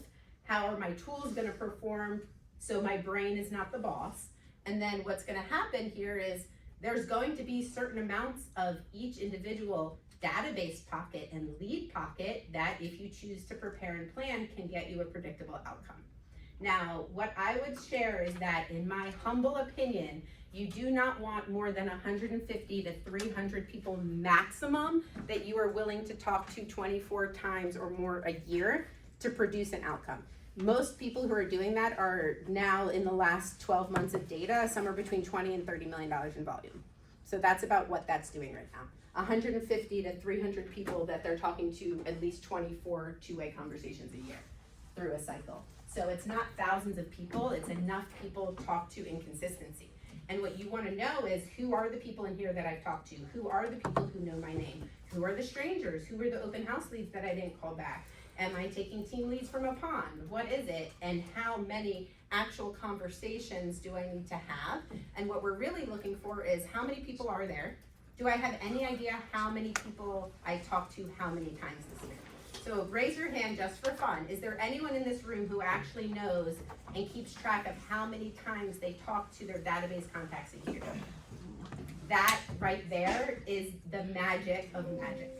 So pay attention and look at that, because when you can look at it, it's like, oh my God, I've only talked to all these people 3 times. If I talked to these people 6, I would probably just double my business because they need more touches for me to have enough front of mind to get the outcome. And if your entire database were never to perform, statistically, they're gonna know 2 people a year who are going to perform. So with that, then you wanna be able to just work it to get the outcome. Okay, so here we go. We understand the database, we understand who's in it. We pick the 3 main resources that we want to be able to procure and work. And then we figure out how many contacts does it actually take us to set the appointment. Does anyone know how many two-way conversations it averages them to set an appointment with their sphere of influence in the room? Does anyone know the average amount of contacts it takes them to set an appointment with open house leads? Does anyone know the average amount of contacts it takes them to set a circle prospecting appointment when they're calling neighborhoods that they have active listings in? Amazing. So in 2026, when you know all these answers, we're gonna come into this room and we're gonna rock it, because this is the reason that real estate is predictable. Every single person in this room has a range in which they convert. The best people in the country that I know convert SOI at about 5 to 8 two-way conversations. It takes the average agent somewhere between 10 and 15 SOI. When you get out of sphere of influence and you're talking about people who knew your name prior but were not close to you, it averages about 10 to 20. And when you start calling people who now know your name because they met you but are not in relationship and rapport, for instance, an open house lead, a Zillow lead that wasn't ready at the time, you're really ranging somewhere between 20 and 40 to get an appointment. So imagine you're somewhere between 5 and 40 conversations every day to get the appointment based on the lead source you choose. So if you knew what that took and you knew how much time that took you, then arguably if you want to set 3 to 5 appointments a week and rock your $20 million plus business, you should be doing it in ease because you know exactly how much it takes. Now, if you only have 45 minutes and it takes you an hour and a half to hit your 10 to 15 conversations, should you be lead converting right now with 45 minutes? You shouldn't, because you're not gonna get the outcome. So what's the point? And that's what happens every single day. We have no idea how long it takes. We have no idea how many contacts. So we're effort, maybe outcome. Effort, maybe outcome. Where's the outcome? Here's the effort. It doesn't work. And I didn't see enough hand raises to feel like this isn't the answer for everyone in this room. So if you do one thing and one thing only, figure out how many actual two-way conversations. I promise you everyone has a benchmark and a range in this room, and this will give you the answer to making sure you set your days up and you prepare your time for result. Because if you know that you need an hour and a half and you need 3 appointments a week, you're not gonna sit and lead convert without a minimum of an hour and a half to 2 hours available. You're just gonna stop the BS. You're not gonna try to get 2 calls in there for 30 minutes and then you're gonna get all scattered and go on an appointment and try to talk to 3 more people, and then you're gonna talk to 6 people at the end of the day and get nowhere and nothing. You're gonna actually predict your outcome and you're gonna control your time because of it if you choose this path. And this is just the idea of the reason I'm so passionate about working smarter, not harder.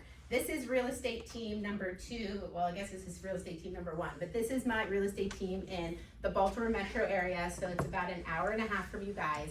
We took 212 listings in the last year, and of those 212 listings, you can see that 145 were Sphere, 74 were past client, and 71 were referred from Sphere. And you can see we do a lot of different prospecting. So there is still proactive prospecting, circle prospecting expires.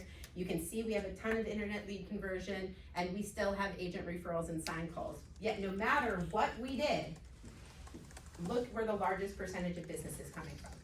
It is all sphere of influence and people who knew our name first. Now, what is the reason that that becomes an easier method of business? Let's talk about it. If somebody does not know your name before you begin speaking to them, do they trust you? No. Are you in rapport with them? No. If they knew your name before you started talking to them or could remind them the last time you guys saw each other, is there a different level of connection? No. Okay, so could you argue that if someone knew you ahead of time, maybe we're starting here?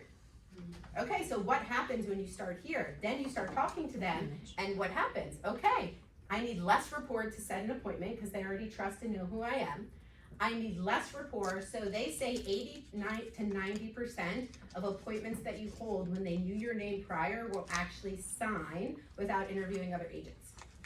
So then what happens? Now you need less rapport to be able to get to agreement, and then from agreement you go.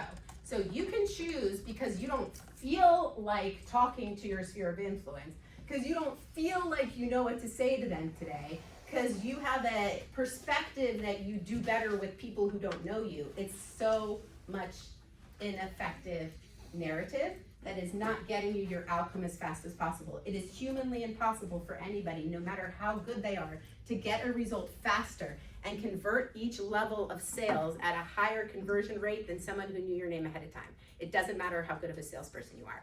So if you are spending time talking to people who don't know your name before talking to the people who do, I don't often say this, yet shame on you.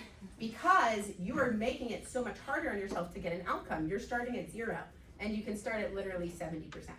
So as we continue to just understand this cycle, well, then what happens?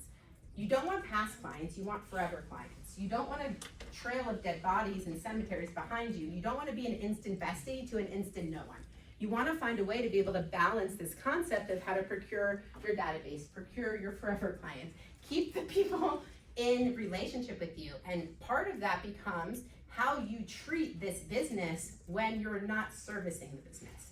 So do you consider how you treat your community and your database when they're not in active transaction with you?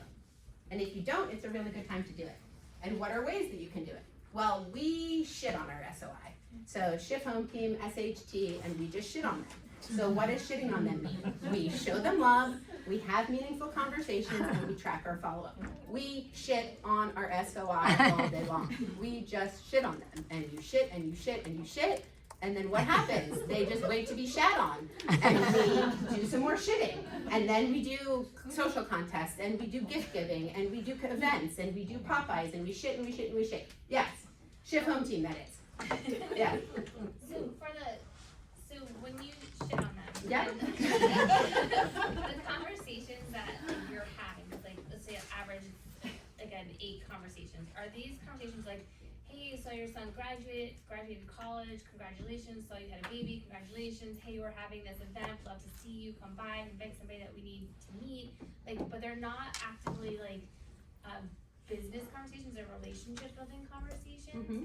Do those count towards the 8, or do the 8 conversations have to be meaningful conversations towards getting like business from them? There's lots of opinion here. I will share my perspective. Really, the goal is that the word real estate can be said. So if they say, hey, how are you? And you say, hey, how are you? I'm awesome. I just left a showing and I think my buyers love the house. Hey, what's going on? Nothing. Beautiful day in real estate. Hey, what's happening? Yada, yada. If you can say the word real estate in the conversation, it counts as a contact. If you do not mention the word real estate, or the word real estate does not come in, it is not a contact. The second you say real estate, it doesn't have to say, do you know anyone looking to buy? I don't do, and none of that should happen in scripting. It should be, how do you say the word real estate? How do they think that you're a realtor in the conversation with them? Oh, what are you doing for Thanksgiving? You know, I don't know, my clients just bought this beautiful multi-million-dollar house and they invited us over for Thanksgiving, but I think we might just stay home and do something local. Right? It's just like, how do you, oh, you know, I just picked up my swag. I have these really cool new real estate living branded cups. Maybe I can drop one off to you. Walk down the street and say real estating. Amazon has more t-shirts than you can ever imagine for brand. So it's like really in the conversation, just connecting the word real estate. So it's front of mind and then it counts as a contact. Does anyone else have anything they want to talk about how to shit? Yes. Just a question, when you say the conversation is the actual conversing over the phone Yeah. rather than texting or It can be anything, in my opinion, that will get a two-way conversation to happen to another conversation. So if you're texting or DMing, texting and DMing wins when the person wants to do something besides text and DM with you, right? And we have this concept that we say DM to CRM. So what are you really looking to do? You're looking to take people from the DM world and bring them into full contact information in the CRM with notes and an opportunity to then database, relationship, shit on them, right? So like when they're in DM, when they're in Messenger, when they're in text, what you want is them to talk to you or want to see you or want a conversation with you. So that's really the goal. If you're starting non-verbally, then it's really to get from non-verbal to verbal. And a lot of times now, people just set appointments in text, right? Like that, the girl who set the 4 appointments in the hospital, she set all 4 appointments in text. She didn't even get on the phone. All text listing appointments, actually. So again, different people will go different ways. It depends how good you are in language, right? Because if you're really good with language, you might be really good in being able to message in text. And if you're not really good in language and how you use words, you really need to get people into a two-way conversation. So that's just a little bit meeting yourself where you are. Anyone else have any shitting questions or comments they want to add to it? Okay. Yes, what, Yeah. I'm Yes. a little blocked up here, so what is the S, the H, and the T? How do you shit? You show them love, you have meaningful conversations is the H, and you track your follow-up, S-H-T. Anyone else? Love it. Okay, let's keep going. We're shitting, we're shitting, we're shitting, we're shitting. Then what happens? All of a sudden, we've talked to these people 24 times because we did so many SHTs that they're there. And this is actually the average conversion that we're finding between that 150 to 300 people that get you the business, either through that person or through the referrals from the people. So it's a game. It's where's my 150 to 300 tagged, and how do I tag the contacts with them, and then how do I have reasons to speak to them because I'm really talking to them about shit all day. So either I'm talking about my coat drive, or I'm talking about my Wicked event, or I'm talking about the toys that we're collecting, or the family we're feeding for Thanksgiving, or the school supplies we're collecting, or the next party I'm having, or the next potluck, or the this or the that. There's always a reason. And if you have a challenge, this is one of my favorite ones. If you have a challenge finding reasons to talk to people in your sphere of influence, it doesn't matter what people say, you're just stuck. Find one thing a year to make meaningful with them that you can talk to 5,000 times. So for instance, if you have friends that you went to college with, you figure out those 25 people and you talk to all of them and you're saying, hey, I thought it would be awesome for us to get together in 2026. What do you think? Yes, that would be awesome, great. Then you call back and say, everybody's in. When do you think we should do it? You know any good months, time of year? Do you want to do spring? You want to do summer? You want to do fall? But then you call them all again, let them tell you what season. Okay, guess what? 13 of us said summer and 13 of us said fall. What's your vote? Oh, vote, vote, vote. Then you call them again. Okay, summer it is. What location do you think we should do? So you literally, family, let's do one family event this year and let's talk all year to these people around how you're just attempting to put one thing together. Your girlfriend's from college, let's do a wine night and figure out a way to get all the kids somewhere else. It could take all year to get all the kids somewhere else. Yet how many conversations do we have about, did you talk to her about being a sitter maybe? Did you talk, so just find one thing and just get behind the one thing versus having to figure out new things to talk about all the time. It's very powerful. Now, let's get to the goal map. We're going to assume that we now understand what's in our database. We're going to now understand how we want to prioritize the conversations to our best converting lead sources, and we want to figure out what wants to go on the scorecard so that I can predict my outcome. Well, this is where we're going to start to look at how you're going to differentiate the pieces of the actual amount of income you want to earn, how you may want to break it up between buyers and sellers, what any conversion rates you may be aware of now or not aware of. If you want to just start somewhere, go in your calendar and see if you can add up where it's at appointments through the year. And then attempt to figure out in the MLS how many of those appointments actually went on the market. You know, you are somewhere, whether or not you're following your data or not following your data, there's probably somewhere to backtrack some type of benchmark. And if you can't, it's okay. Start benchmarking in 2026. Yet really what we want to look at is how many conversations is it taking me in that pocket to get that appointment, and from that appointment set, who's holding, from holding, who's signing, signing, pending, pending, close. And when we look at that, each one of those has a customer service cycle inside of them. Each one of them has a tremendous amount of possibility and action and performance for you to move it from one place to the next. Yet ultimately, you want to get an idea of how many appointments you want to set a week, how many of those appointments you want to have held, and what the agreements convert to opportunities. I can cheat sheet you guys a little bit and let you know that in 2025, 8 people's data gave me the same outcome, and that was that one qualified signed agreement a week has yielded all of them $20+ million businesses. And so it's one qualified signed agreement though. So sometimes they're signing 4 agreements in a week, yet there's one who's always the A. So it's the one listing that's gonna be live in less than 30 days. It's the one buyer who's actually ready now. So like they're doing the activity that whatever's happening in the sets and held, they're making sure that a held is there to be able to produce that outcome. And what the numbers are backing into, it's really 2 qualified set, 2 qualified held, and then that 1. And so it's really a 2-2-1 cycle. And so if you want a $10 million business, you probably need 1 qualified 30-day or less agency signed every other week. I guarantee though that the best habit all of you could get in is 1 signed agreement a week. If you're in the earlier stages, it doesn't matter if they're not ready till July, get in the habit of the appointment setting, holding, and agreement signing.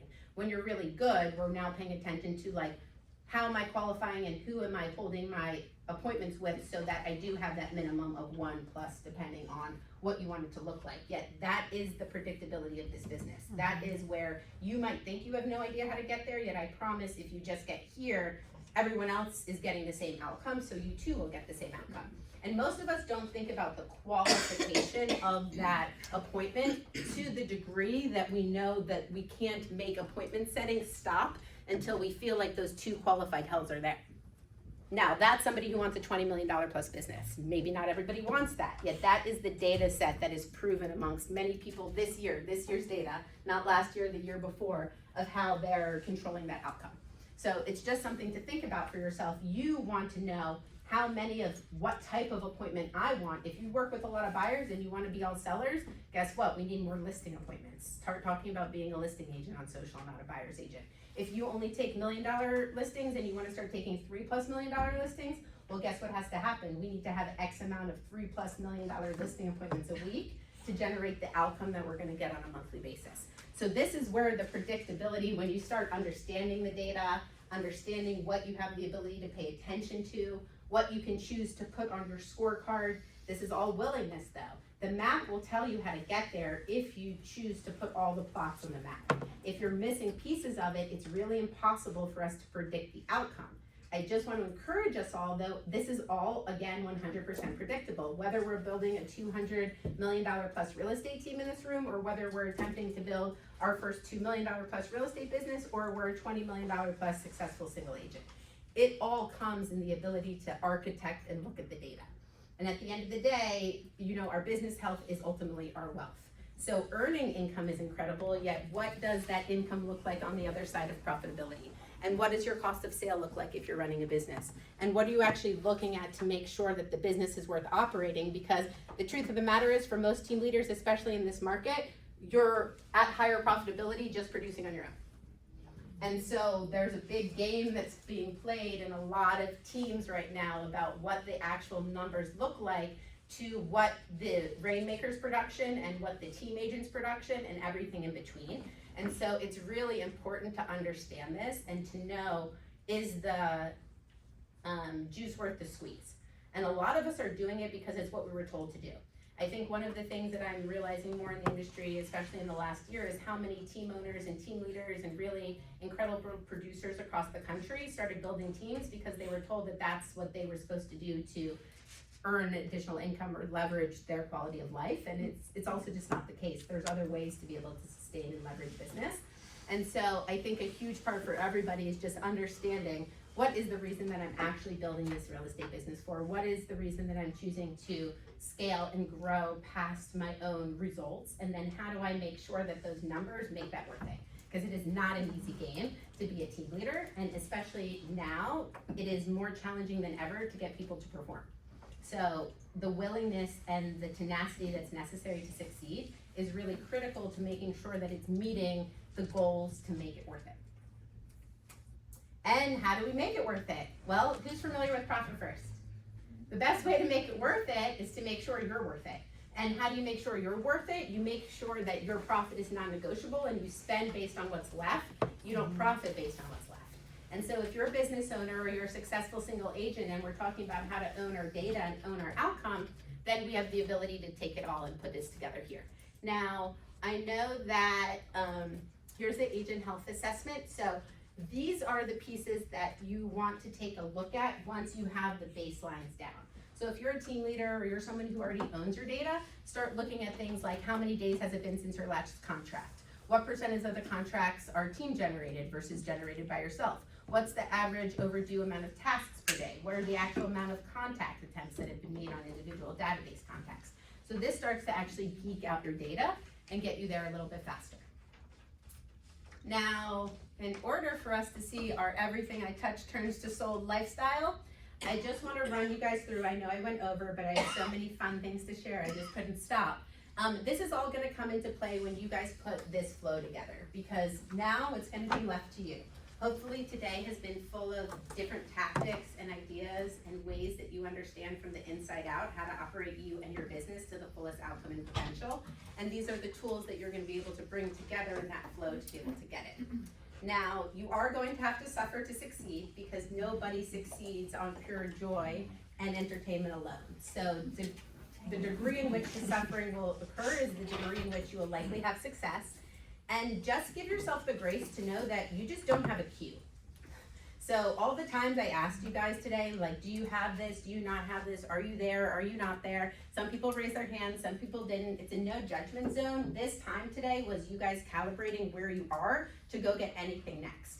So as part of that process for yourself, realize everywhere that it's not happening, you're not cueing it to happen. There's nothing reminding you to happen. The CEO is not being told what has to happen for the business. It is just running the show. So how do you cue yourself? This is the art of habit. So your habits, your attitudes, your beliefs, the implementations, and the thoughts for success are all gonna come together for you in how you choose to act. And again, willingness, belief, and the choice is what I'm going to leave you with. And how to be able to bring it together is ultimately going to be for you to decide. It will require a system. It is not your brain. Your brain, if you did not hear anything, is not the dictator of how we make decisions in 2026. And building habits is a cue.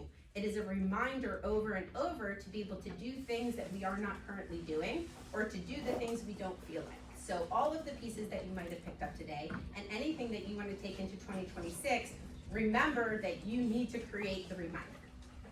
And ask yourself if the work habits are going to support the income you need to produce. And if your habits are not matching that desire, then this is the place that you have the opportunity to grow, because the income won't come until the habits perform.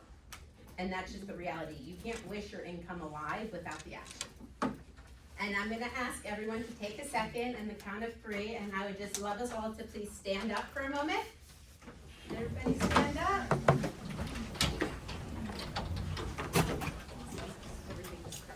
Yay! We're full of possibility.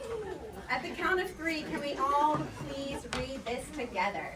1, 2, 3.